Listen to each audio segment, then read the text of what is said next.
मेरा सभी लोगों से निवेदन है, जब भी आप मेरी वीडियो को देखते हैं तो कृपया पूरी देखें, अधूरा ना छोड़ें। और आप अपने YouTube चैनल पर जाएं और मेरी वीडियो को सर्च करें संजय बाइबल टीचिंग। मेरी पूरी वीडियो मेरे चैनल को आप पूरी रीति से देख सकेंगे। अगर आप लोग एक सच्चे मसीह विश्वासी हैं तो आप सभी लोगों को यह सच्चाई जानना बहुत ज़रूरी है। और देखो, बुद्ध और उनका धम्म ऐतिहासिक ग्रंथ कहता क्या है। लोग बुद्ध को भगवान के नाम से क्यों मानते हैं? बुद्ध ने ऐसा कभी भी नहीं कहा मैं भगवान या फिर ईश्वर हूँ। बुद्ध ने तो सिर्फ देवी देवता भगवान का इनकार किया है। यह बात तो सच है, पृथ्वी के ऊपर ना तो देवी ना देवता ना भगवान, सिर्फ मनुष्य है। मनुष्य का बनाया हुआ यह पृथ्वी का चक्र है। मनुष्य का बनाया हुआ धर्म है, मनुष्य का बनाया हुआ ईश्वर है और मनुष्य का बनाया हुआ मूर्ति है। मूर्ति ना तो कभी बोलती है, ना तो हिलती है, ना तो डोलती है, ना तो देखती है। इसके विषय में जानेंगे और समझने की कोशिश करेंगे। बुद्ध कौन थे और उनका अस्तित्व क्या था। और जब मैं नेक्स्ट वीडियो में आऊँगा तो अम्बेडकर के विषय में जानेंगे और उनकी मौत कैसे हुई और उन्होंने संविधान को कायम रखने के लिए किस रीति से सच्चाई से काम किया था। तो चलो देखते हैं बुद्ध और उनका धम्म क्या कहता है। सुद्धोधन के माता पिता का नाम क्या था? पिता का नाम सिहानु था, माता का नाम कच्चाना था। और सिद्धार्थ गौतम बुद्ध के माता पिता का नाम क्या था? पिता का नाम सुद्धोधन था, पहली पटरानी माता का नाम महामाया था और दूसरी पटरानी का नाम प्रजापति था और वह गौतम बुद्ध की मौसी थी। सिद्धार्थ गौतम बुद्ध का नाम रियल में सिद्धार्थ गौतम था। बुद्धि प्राप्त करने के बाद उनका नाम प्रसिद्ध किया गया। सिद्धार्थ गौतम बुद्ध, जो बुद्ध भगवान के नाम से जाने जाते हैं, संसार इन्हें बुद्ध भगवान के नाम से जानता है और मानता भी है। और सिद्धार्थ की पत्नी का नाम यशोधरा था और इन दोनों का एक पुत्र था, उसका नाम था राहुल। सिद्धार्थ गौतम बुद्ध ने 29 वर्ष की आयु में अपनी पत्नी यशोधरा और अपने पुत्र राहुल को माता पिता के घर को छोड़ दिए और जंगल में जा बसे। सिद्धार्थ के पिता सुद्धोधन थे। लोग उन्हें दो ऐतिहासिक कथाओं से जानते हैं। पहला है संस्कृत, दूसरा है पाली, जिसका सही अर्थ होता है वह जो शुद्ध चावल को उगाता है और इन्हें बुद्ध के नाम से जाना जाता है। और उस वक्त के ये नेता भी थे जो कपिलवस्तु में अपनी राजधानी के साथ एक कुलीन तंत्र गणराज्य में रहते थे। 18 मई को बुद्ध जयंती मनाई जाएगी। सिद्धार्थ गौतम बुद्ध का जन्म नेपाल के लिम्बुनी में ईसा पूर्व 563 को हुआ था। 35 वर्ष की आयु में गौतम बुद्ध को ज्ञान की प्राप्ति हुई और सिद्धार्थ गौतम बुद्ध की मृत्यु 80 वर्ष की आयु में हुई थी। कुकत्था नदी को पार करने के बाद कुछ दूर जाने के उपरांत कुशीनरा नामक एक वन क्षेत्र में हुई थी और बौद्ध धर्म को मानने वालों के लिए यह एक तीर्थ बन गया है। और सिद्धार्थ की माता कुलीय वंश से थी। सिद्धार्थ गौतम बुद्ध के जन्म के 7 दिन बाद महामाया की मृत्यु हो गई, जो सिद्धार्थ की माता थी और पहली सुद्धोधन की पटरानी थी।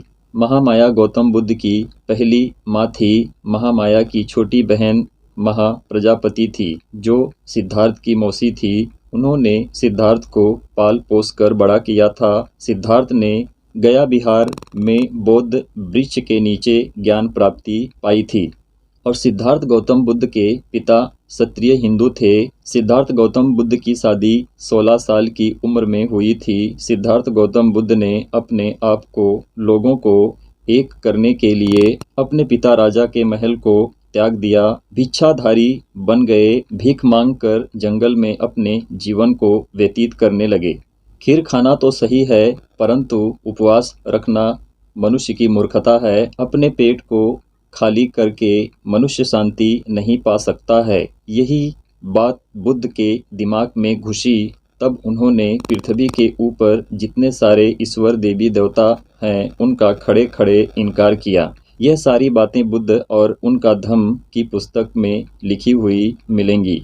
ऐतिहासिक प्रसिद्ध बातें यही बताती हैं, सिद्धार्थ गौतम बुद्ध एक शिक्षक थे, ना कोई भगवान, ना कोई ईश्वर, ना कोई देवता थे, परंतु वह एक मनुष्य थे। और उन्होंने स्वयं में कहा, ना तो मैं किसी का उद्धारक हूँ और ना तो मैं कोई परमात्मा ईश्वर हूँ, और कोई मुझे ऐसा माने तो मैं उसका खंडन और इनकार भी करता हूँ। धन्यवाद।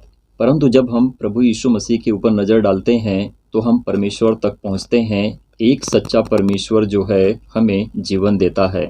प्रभु यीशु मसीह के मार्ग पर चलने से मनुष्य का जीवन बदलता है और इसी रीति से मनुष्य परमेश्वर में अपने आप को बदल देता है।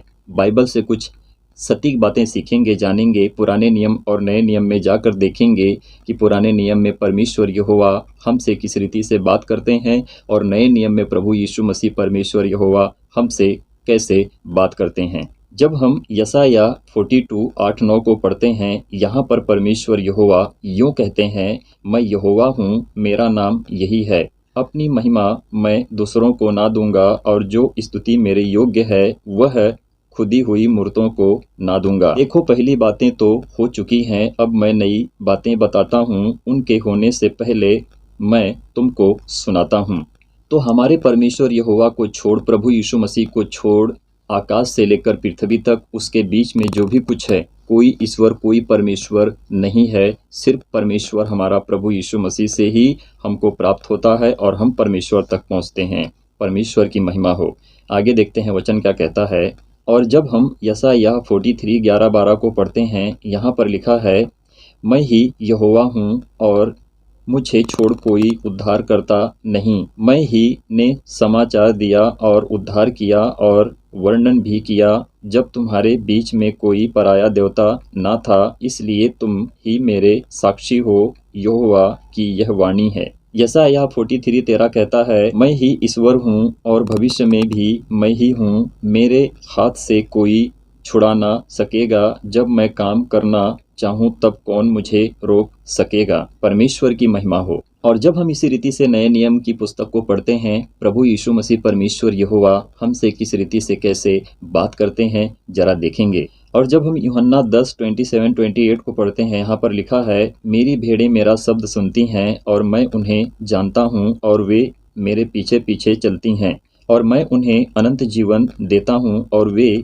कभी नाश ना होंगी और कोई उन्हें मेरे हाथ से छीन ना लेगा। परमेश्वर की महिमा हो। जैसे हमने पुराने नियम को पढ़ा, वहाँ पर परमेश्वर यहोवा ने बात की, और उसी रीति से जब हम नए नियम को पढ़ रहे हैं तो यहाँ पर प्रभु यीशु मसीह परमेश्वर यहोवा बात कर रहे हैं। ये नहीं कि पुराने नियम में परमेश्वर यहोवा कहते हैं कि मेरे धर्मियों को मुझसे कोई छीन नहीं सकता है, और यहाँ पर प्रभु यीशु मसीह कहते हैं कि मेरा पिता बड़ा है, महान है और मेरे हाथ से उन्हें कोई, यानी कि धर्मियों को कोई छीन नहीं सकता है। तो परमेश्वर की महिमा हो। आगे देखते हैं, लिखा है, और यूहन्ना 10:29-30 कहता है, मेरा पिता जिसने उन्हें मुझको दिया है सबसे बड़ा है और कोई उन्हें पिता के हाथ से छीन नहीं सकता है, क्योंकि मैं और पिता एक हैं। परमेश्वर की महिमा हो। आमीन। तो यहाँ पर प्रभु यीशु मसीह ने क्या कहा कि मेरा पिता सबसे बड़ा है और मेरे हाथ से तुम्हें कोई छीन नहीं सकता है। कहने का मतलब है कि जब परमेश्वर यहोवा कहते हैं कि मेरे हाथ से तुम्हें कोई छीन नहीं सकता है, तो प्रभु यीशु मसीह कहते हैं कि मेरा पिता बड़ा और महान है, मेरे हाथ से तुम्हें कोई छीन नहीं सकता है। परमेश्वर की महिमा हो। तो हमारा चरवाहा हमारा प्रभु यीशु मसीह है और हम प्रभु यीशु मसीह की भेड़ें हैं। परमेश्वर हमारा महान है, वही हमको चराता है और हम उसकी भेड़ें हैं। और जिस रीति से परमेश्वर यहोवा मनुष्य से बात करते थे, उसी रीति से प्रभु यीशु मसीह ने इस पृथ्वी के ऊपर आकर मनुष्यों से प्रभु यीशु मसीह बात करते थे। तो हमारा परमेश्वर महान है, पवित्र है और जय जयकार करने के योग्य है। तो परमेश्वर को सच्ची महिमा दो, परमेश्वर का नाम लो, क्योंकि उद्धार सिर्फ प्रभु यीशु मसीह के हाथ में है। परमेश्वर का सत्य वचन प्रभु यीशु मसीह है और प्रभु यीशु मसीह के द्वारा ही मनुष्य अपने जीवन को प्राप्त करते हैं, अनंत जीवन को पाते हैं और परमेश्वर में बदल जाते हैं। स्वर्ग राज्य उन्हीं का है जिन्होंने अपने आप को दीन किया है और परमेश्वर के राज्य में अपने आप को संयम के साथ शुद्ध किया है। सारी महिमा हम परमेश्वर को देते हैं। आदर मान सम्मान के साथ हम परमेश्वर की जय जयकार और महिमा करते हैं। क्योंकि इस पृथ्वी से लेकर आकाश से लेकर उसके बीच में पानी में जो भी कुछ है वो ईश्वर नहीं है, और मनुष्य की बनाई हुई कला, चित्र, मूर्ति वो परमेश्वर नहीं है। प्रभु यीशु मसीह ही वो मार्ग है, जीवन है, सत्य है। जब हम प्रभु यीशु मसीह के पीछे चलते हैं तो हम परमेश्वर के पास पहुंचते हैं। प्रभु आप सभी लोगों को आशीष और ब्लेस करें। परमेश्वर की महिमा हो। आमीन, आमीन और आमीन।